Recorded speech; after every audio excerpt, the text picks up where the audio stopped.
શ્રાવણ માસ એ ઘણી બધી રીતે અનોખો છે અને એટલે જ આ મહિનામાં ભગવાન ભોળાનાથને જે વ્યક્તિ સાચા દિલથી ભજે છે તેને મહાદેવના આશીર્વાદ થાય છે પ્રાપ્ત. અને મહાદેવને ભજવાનો સૌથી શ્રેષ્ઠ માર્ગ છે અભિષેક. તો આવો ત્યારે આજે જાણીએ કે કયા 8 દ્રવ્યોથી મહાદેવ પર કરવો અભિષેક કે જેનાથી શિવલોકની થશે પ્રાપ્તિ. જાણકારી આપશે શાસ્ત્રી પ્રફુલભાઈ પંડ્યા. ધરાધર ઇન્દ્રનંદિની વિલાસ બંધુ બંધુર સ્ફુરદ દિગંત સંતતિ પ્રબોધમાન માનસે કૃપા કટાક્ષ ધોરણી નિરુદ્ધ રુદ્ર રાજપી ક્વચિત દિગંબરે મનો વિનોદ મેતુ વાસ્તુની. જય ભગવાન મિત્રો, હું છું પ્રફુલભાઈ પંડ્યા. ભક્તિ સંદેશ કાર્યક્રમમાં આપનું સ્વાગત છે. દર્શક મિત્રો, આજે વાત કરીશ ભગવાન શિવજીને 8 દ્રવ્ય અર્પણ કરવાથી 10,000 વર્ષ સુધી મનુષ્યને રુદ્રલોકની પ્રાપ્તિ થાય છે. તો શાસ્ત્ર પ્રમાણે કયા 8 દ્રવ્ય છે, એનું પ્રમાણ શું છે શાસ્ત્રમાં, સંપૂર્ણ જાણકારી આજના કાર્યક્રમની અંદર હું તમને જણાવવાનો છું. પરંતુ એ પહેલા કહી દઉં કે જે વ્યક્તિના જીવનમાં ઘણા લોકો બહુ જીવન જીવતા હોય પણ જ્યારે એનું મોઢું જોઈએ ત્યારે મોઢું આમ ચડેલું જ હોય. જીવનમાં હંમેશા ખુશી એના મોઢા ઉપર ક્યારે જોઈ ન હોય. અને એવું કહેવાય છે કે જે હસે એનું ઘર વસે. હસતા રહો, મોજમાં રહો, આનંદમાં રહો, પ્રસન્ન રહો. પ્રસન્ન મનસ સદા, શાસ્ત્ર કહે છે પ્રસન્ન મનસ સદા. જે મનુષ્ય હસતો રહે છે ને, અને વિજ્ઞાન પણ કહે છે કે હસતો રહે ને એનું શરીરમાં એમાં રોગ ના આવે. બહુ ટેન્શનમાં રહે કરે ને બીમારીને નોતરે છે. જિંદગીમાં હંમેશા આનંદ હોવો જોઈએ. જો જે વ્યક્તિના જીવનમાં આનંદ જોતો હોય સતત, એને ખાલી ભગવાન શિવજીને ગુલાબનું ફૂલ ની જે પાંખડીઓ હોય એ પાણીમાં નાખી દેવી અને રોજ ગુલાબના ફૂલથી, ગુલાબયુક્ત જલથી ભગવાન શિવજીને અભિષેક કરવો.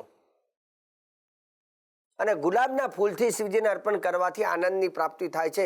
પુષ્પયુક્ત, હું નથી કહેતો, શાસ્ત્રમાં લખ્યું છે અર્ઘ્ય પુષ્પ જલોપેતમ ય શિવાય નિવેદયેત સપૂજ્ય સર્વલોકેષુ શિવન મોદતે ચિરમ.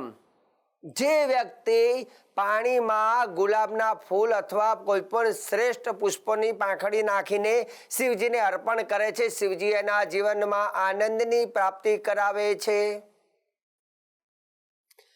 બીજા નંબરની વાત, 8 દ્રવ્યો ઉપર સૌથી મહત્વ આજનો કાર્યક્રમ છે. એનાથી વિશેષ 8 દ્રવ્ય, 8 વસ્તુઓ જો તમે ભેગી કરીને એક કલશની અંદર 8 દ્રવ્ય નાખીને જો શિવજીને અર્પણ કરો છો તો એનાથી ફાયદો શું થાય છે? 10,000 વર્ષ સુધી રુદ્રલોકમાં વાસ થાય છે. આવું શાસ્ત્રમાં લખેલું છે. 10,000 વર્ષ સુધી રુદ્રલોક, શિવજીનો લોક, શિવજી સાથે રહેવા મળે છે. અને એવું શાસ્ત્રમાં કહ્યું છે. એટલે શ્રાવણ માસમાં 8 દ્રવ્ય જેટલો ટાઈમ મળે ભગવાન શિવજીને 8 દ્રવ્ય કલશમાં ભેગા કરીને અર્પણ કરવાના. અને એવું શાસ્ત્રમાં પ્રમાણ છે. આયુ પ્રમાણ અર્ઘ્યમષ્ટાંગમાપૂર્ય લિંગમૂર્ધ્ની નિવેદયેત 10 વર્ષ લખ્યું છે, 10 વર્ષ સહસ્ત્રાણી રુદ્રલોકે મહીયતે. જે માણસ અર્ઘ્ય ભગવાન શિવજીને આ શિવલિંગ ઉપર અર્પણ કરે છે, 10 વર્ષ સહસ્ત્રાની, 10 વર્ષ સહસ્ત્ર કહેતા 1000, 10,000 વર્ષ સુધી રુદ્રલોકે મહીયતે, રુદ્રલોકમાં વાસ થાય છે. આવું શાસ્ત્રમાં પ્રમાણ આપ્યું છે. તો 8 દ્રવ્ય ભગવાન શિવજીની ઉપર અર્પણ કરજો. ઘણા કે શાસ્ત્રીજીએ 8 દ્રવ્ય કયા છે તો કહો. 8 દ્રવ્ય અર્પણ કરવાની વાત તો કરી, પણ 8 દ્રવ્ય કયા અર્પણ કરવા એ પણ કહી દો. તો શાસ્ત્રમાં એનો પણ એક બીજો શ્લોક લખ્યો છે 8 દ્રવ્ય વિશે. કયા 8 દ્રવ્ય? આપઃ ક્ષીરઃ કુશગ્રાણી દધ્યાયમ ચ સતંડુલમ તિલ સિદ્ધાર્થ કૈશૈવ અર્ઘ્યાષ્ટાંગ પ્રકીર્તિતઃ. આ 8 દ્રવ્ય શિવજીને અર્પણ કરજો. મનમાં પ્રશ્ન થાય શાસ્ત્રીજી સંસ્કૃતમાં કીધું, ગુજરાતીમાં કહો તો કઈ ખબર પડે શાસ્ત્રીજી. હે તો લખ્યું છે આપઃ ક્ષીરઃ કુશગ્રાણી. આપઃ કહેતા પાણી, જલ જેને આપણે કહીએ. તો એક કલશમાં પાણી નાખવું પહેલું દ્રવ્ય. કેટલું પાણી? તો કે કલશની અંદર તમારે 80% પાણી ભરી દેવાનું. પછી એમાં થોડું દૂધ નાખવાનું. કેટલું? 5 ચમચી દૂધ નાખવાનું. ઘણાને મનમાં પ્રશ્ન થાય શાસ્ત્રીજી દૂધનો અભિષેક કરીએ તો દૂધ અને કલશ તાંબુ ભેગું થાય તો ઝેર બને. વાત સાચી, પણ અહીંયા એકલું દૂધ તાંબાની સાથે નાખો તો વિષ બને. પણ આપણે પહેલા 80% પાણી જ નાખવાની વાત છે અને એમાં 5 ચમચી ખાલી દૂધ નાખવાનું છે. કેટલું? 5 ચમચી જ ખાલી. પહેલું કલશમાં જલ, ત્યાર પછી થોડું 5 ચમચી દૂધ, પછી કુશગ્રાહ્ય, કુશગ્રાણી કહેતા, કુશ કહેતા દર્ભ, જેને આપણે દેશી ભાષામાં કહીએ તો ડાભડો. અને ડાભડાનો જે આગળનો ભાગ છે, અગ્રભાગ, વચ્ચેનો ભાગ કે પાછળનો ભાગ નહીં, પણ ડાભડાનો જે અગ્રભાગ, આગળનો ભાગ છે એને તોડી અને એને તમારે નાખવાનું છે. ત્રીજી વસ્તુ કુશગ્રાણી. ચોથા નંબરે લખ્યું છે દધ્યાયમ ચ સતંડુલમ. દધ્યાયમ કહેતા દહીં. ચમચી ભરીને, 1 ચમચી ભરીને દહીં અંદર નાખી દેવું લોટામાં પાછું. કેટલી વસ્તુ થઈ? પહેલું પાણી, પછી દૂધ, પછી દર્ભનો આગળનો ભાગ દર્ભ, અને ચોથા નંબરે દહીં. 4 વસ્તુ. હવે 5મી વસ્તુઓ છે ઘી, ઘૃતમ. ઘી, 1 ચમચી ઘી અંદર નાખવું પાછું. 5મી. છઠ્ઠા નંબરે અક્ષત કહેતા ચોખા. છઠ્ઠા નંબરે એમાં ચોખા નાખવા. 7મા નંબરે તલ, તિલ. કેવા તિલ? તો કે કૃષ્ણ એટલે કે કાળા તલ.